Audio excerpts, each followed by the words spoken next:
Roll back, roll back, roll back. आज देश की सबसे बड़ी अदालत से यही आवाज गूंजी। जिस कानून को चुपचाप लागू कर दिया गया, जिस पर छात्रों, शिक्षकों और सामाजिक संगठनों की नाराजगी लगातार बढ़ रही थी, उसी यूजीसी रूल्स 2026 पर अब सुप्रीम कोर्ट ने जोरदार ब्रेक लगा दिया है। मुख्य न्यायाधीश सीजेआई सूर्यकांत की अगुवाई वाली पीठ ने साफ शब्दों में कह दिया, ये नियम खतरनाक हो सकते हैं, इनका दुरुपयोग तय है। क्या भारत को अमेरिका जैसी नस्लीय व्यवस्था की ओर धकेला जा रहा है? और इसी के साथ सुप्रीम कोर्ट ने नए यूजीसी नियमों पर तुरंत स्टे लगा दिया। अब सवाल बड़ा है, क्या केंद्र सरकार सामाजिक सौहार्द से खेल रही थी? क्या शिक्षा व्यवस्था को जातिगत प्रयोगशाला बनाया जा रहा था? क्या है पूरा मामला? चलिए बताते हैं। दरअसल साल 2026 में विश्वविद्यालय अनुदान आयोग यानी यूजीसी ने उच्च शिक्षा संस्थानों के लिए कुछ नए नियम लागू किए। सरकार का दावा था कि ये नियम समानता और सुरक्षा के लिए है, लेकिन जैसे ही ये नियम सामने आए, देश भर में हंगामा मच गया।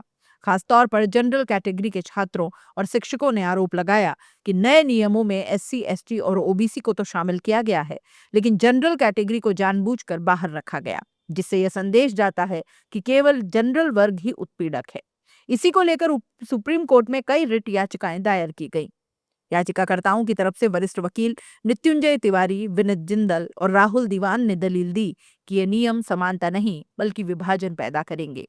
सुनवाई के दौरान सीजेआई सूर्यकांत और जस्टिस जय माल्या बागची की बेंच ने सरकार और यूजीसी से बेहद तीखे सवाल पूछे।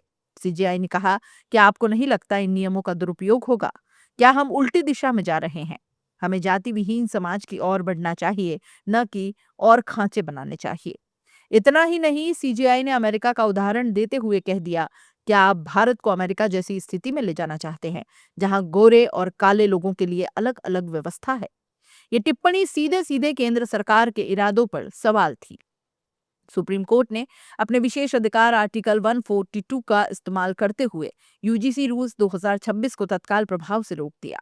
2012 के पुराने यूजीसी नियमों को फिर से लागू कर दिया।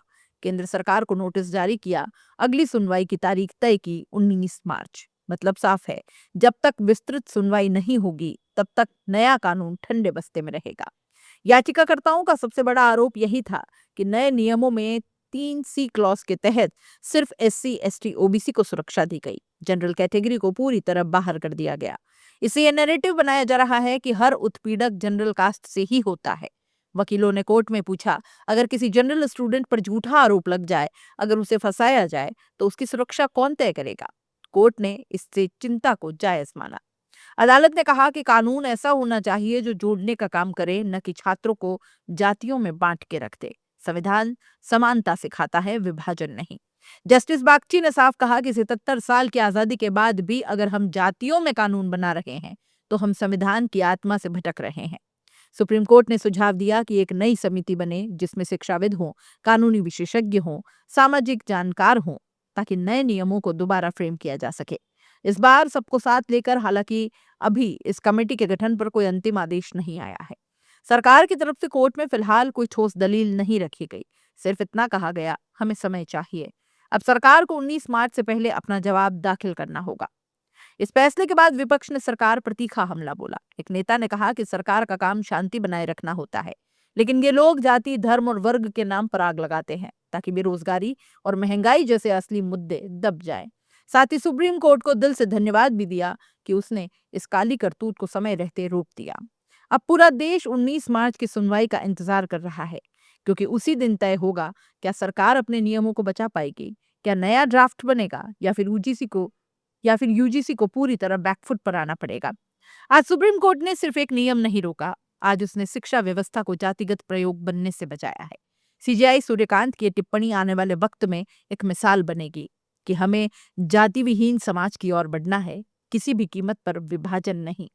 अब गेंद केंद्र सरकार के पाले में है। देखना दिलचस्प होगा कि क्या सरकार सुधरेगी या फिर 19 मार्च को कोर्ट से एक और झटका लगेगा।